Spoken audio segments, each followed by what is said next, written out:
We started fly fishing for vets to help veterans heal through the process of fly fishing. It started back in 2007 with about 3 guys, and has gone on now for the last 5 years, and we've had over 350 wounded warriors out fly fishing. There's another program called Project Healing Waters, and have asked us to take over the program here in Georgia, now that there are over 700 wounded warriors living in the state of Georgia. Project Healing Waters is an international program similar to ours, located with over 100 chapters here in the United States, chapters in England, Ireland, Canada, and Australia. The whole idea, though, is to take the veterans, to teach them a skill that they can use the rest of their lives so they can heal in the waters trout fishing. My name is Bill Beech. I am a Vietnam veteran.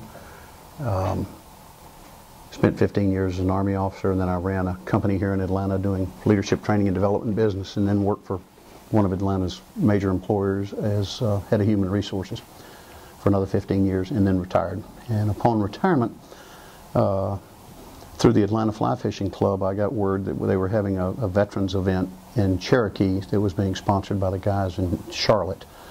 And so I just volunteered and went up and did that, and found it to be a very meaningful experience. I'm sure I got more out of it than they did. And then I found Ken talking about what he was doing with fly fishing for vets. So he and I kind of partnered, and we started doing the Shepard Center, and to some extent the VA, and to some extent probably a lesser degree the Warrior Transition Battalion at Fort Benning. And we're in the process of putting a program together for them. So that's kind of what happened upon retirement, one of the things I do. So. My name is Sherri Kelly. I'm a recreational specialist here at the Shepard Center, and I work with the Sherri Military Initiative. I work with combat veterans from Iraq and Afghanistan who are suffering from traumatic brain injury and post-traumatic stress disorder. We do a lot of fly fishing for vets. As a job as a recreational therapist, it's to reintegrate our guys back into the community. Most of them have found their ways back into their home and never leave, and so fly fishing for vets helps us reach many of our goals here at the Shepard Center, but most importantly, reintegrating our guys back into the community by coming and volunteering their time, whether they're veterans themselves or not veterans, teaching our guys how to work with and be friends with people who aren't veterans, who don't understand them. So also, they come and build rods and tie flies with our guys, and by building rods and tying flies, we work on memory, attention, sequencing, things that people struggle with and are very difficult to somebody who's had a brain injury, and we help them learn to deal with these challenges, and that's what we do here at the Shepard Center. We kind of found that out by mistake. Ken had a positive experience years ago flying fishing, so we thought we'd try to teach these guys to fly fish. Of course, we can't take them out of the building all the time, so we started fly tying. Then the therapists come back to us and say this absolutely positively fits with our program. Because of the injuries these young men and one woman have suffered, you have some motor skill issues, you have some concentration issues, you have the ability to focus is fragmented. And if you stop and think about tying a fly, I don't know if you tie or not, Ken, but when you do, you got to concentrate. You have to follow a series of events, a sequence of events, and focus on that. So it just fits with some of the conditions that these young men and women face. So that's kind of how we got into it. We found that out after the fact. The therapist told us that. We just thought we were teaching them to, initially thought we were teaching them to tie flies.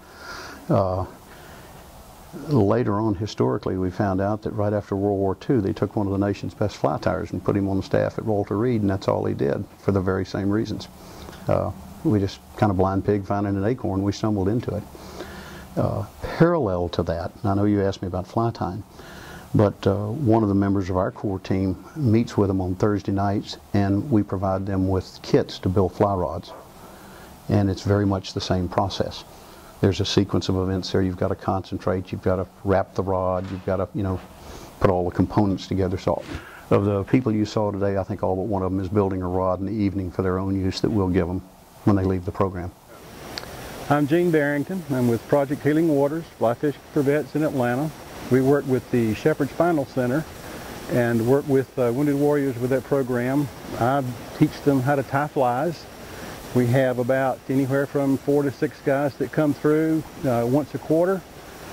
We work with them about every 2 weeks, and so we have them for somewhere in the neighborhood of about 7 or 8 times that we can teach them fly fishing and fly tying. We also go into how to rig a rod. There's a rod building program. Basically, we take them from someone who's never fly fished before, and when they finish the program, they have a rod that they built. They've been fly fishing. We've taught them how to cast. We've taught them how to tie flies, and they have the ability to catch to catch trout on a fly that they tied on a rod that they built. And that's what we're doing today with Jim Long. He has caught several nice trout already on a rod that he made through Project Healing Waters. Hi, I'm Mike Popick, and I'm with Project Healing Waters Atlanta chapter.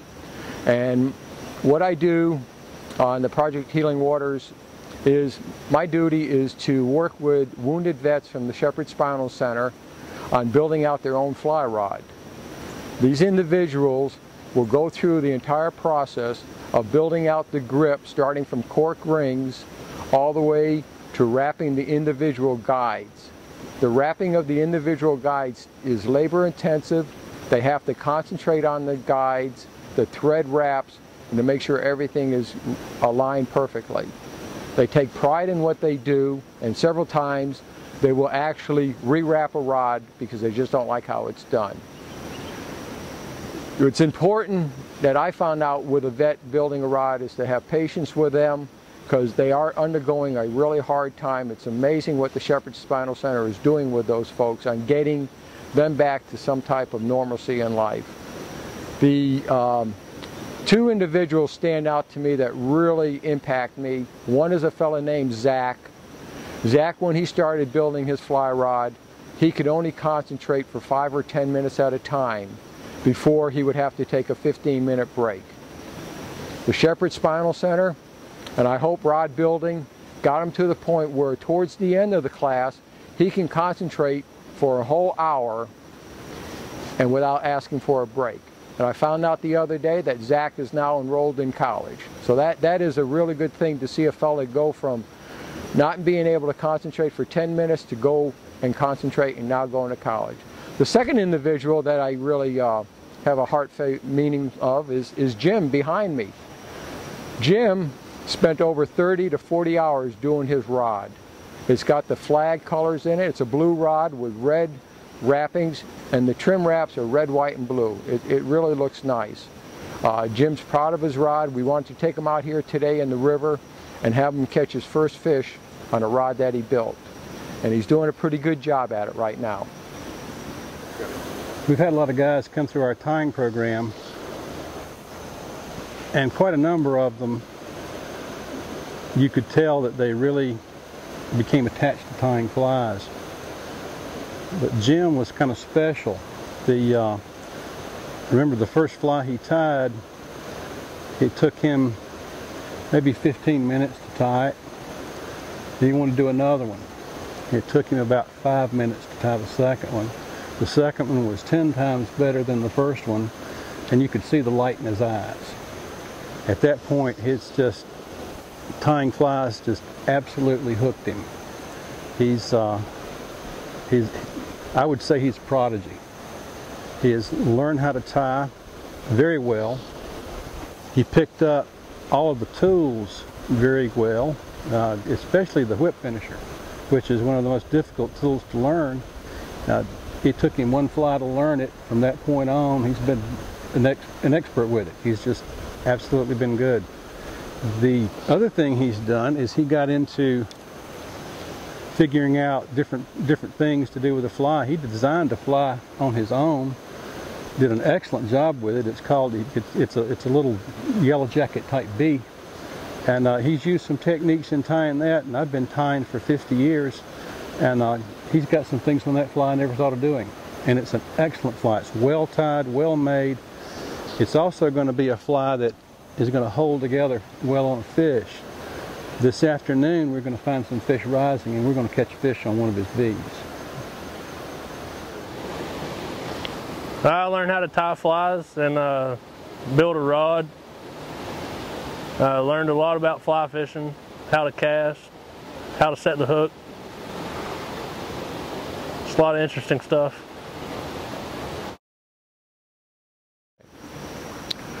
The second part of Project Healing Waters, outside of working with wounded vets at the Shepard Spinal Center, is that each April we put on a Fly Fishing for Vets Day over in the Atlanta area.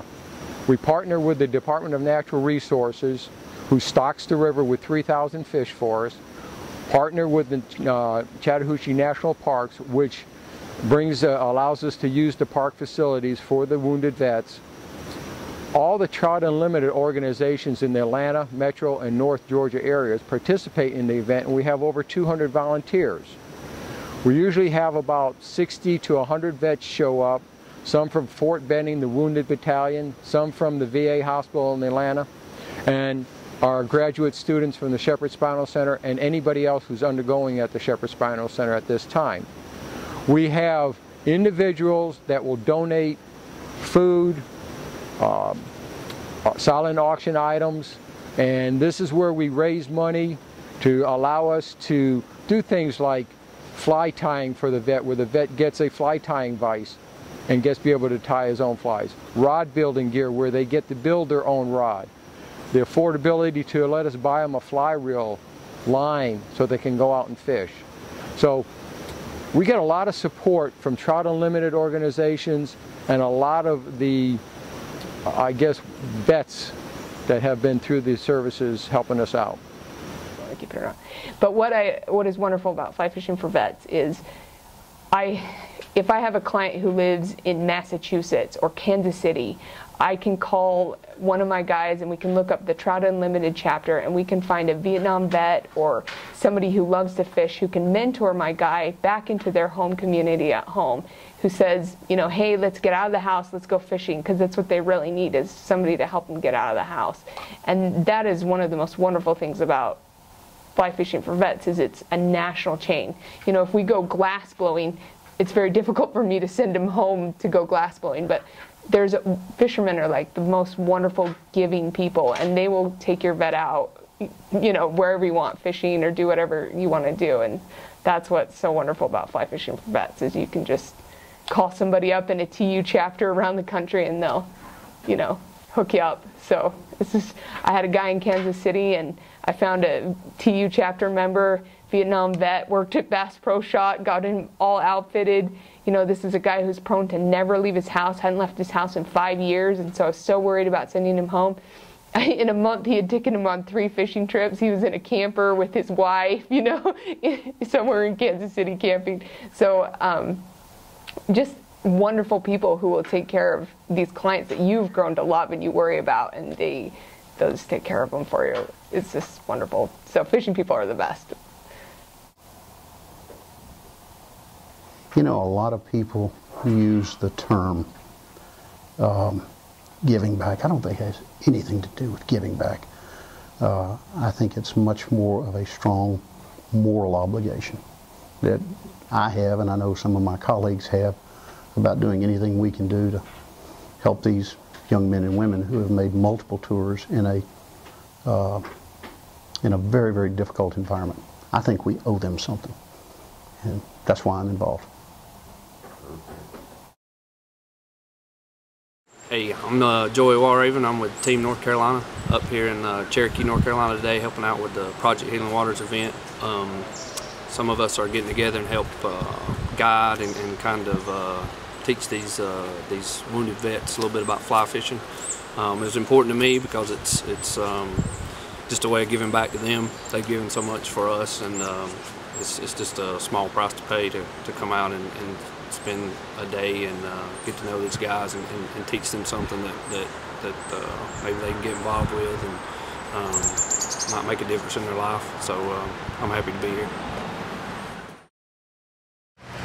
I'm Mason Simmons. I'm on Team North Carolina, and the reason I'm out here today for Project Healing Waters is to help all these wounded warriors out, catch a bunch of fish, and help them make memories for the rest of my life, and help me also to get some perspective on how people fish when they've been injured, and how that could possibly wind up being me or one of my friends in the future. And it's just a lot of fun, and I had fun out here today helping these guys catch some fish, and hopefully we'll do good this afternoon. I want to say thank you to all our volunteers in particular for all the help they've given us over the last 4 years that allowed us to have over 350 wounded warriors out on the rivers, the Georgia rivers. In particular, I'd like to say thank you to the following: Trout Unlimited and all their chapters throughout Georgia. I'd like to say thank you to the Atlanta Fly Fishing Club, the Georgia Women Fly Fishers, North Georgia Trout Online, for all the things that they've given us in their time and their monies and their equipment. It has made it possible for us to continue the work we do with our wounded warriors. Thank you. Well, my personal thank you would go to the SHARE program at Shepard for providing us with the opportunity to come and work with these folks. They do a tremendous job here. The transition we've seen in some of these young men has been dramatic on the positive side, and I'm just tickled to be a part of that program. I'd like to thank Ken and Bill and Gene and Henry and Bill and Mike Popick, who comes and builds rods with us, and all those guys who come and teach our guys how to tie flies. I'd like to thank the Fish Hawk for all their donations and help, but most importantly, those who drive an hour each way to come and help our guys reintegrate back into the community and tell that, in their quiet way, tell them that things are going to be okay and that they appreciate them and that they appreciate what they have done. And that is how Fly Fishing for Vets really makes a difference here at the Shepard Center. My name is Jim Long. I'm at Shepard Center, member of Fly Fishing for Vets. I'd like to thank Mike Popick, Gene Barrington, everybody at the Fish Hawk who helped me out with supplies, Jimmy Austin, Sherri, and Kenny for letting me come out.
People ask how they can contribute to the program. Well, visit our website at flyfishingforvets.com. You'll find links at the bottom of the pages where you can donate your time, extra equipment that you may have that's usable, or make a donation.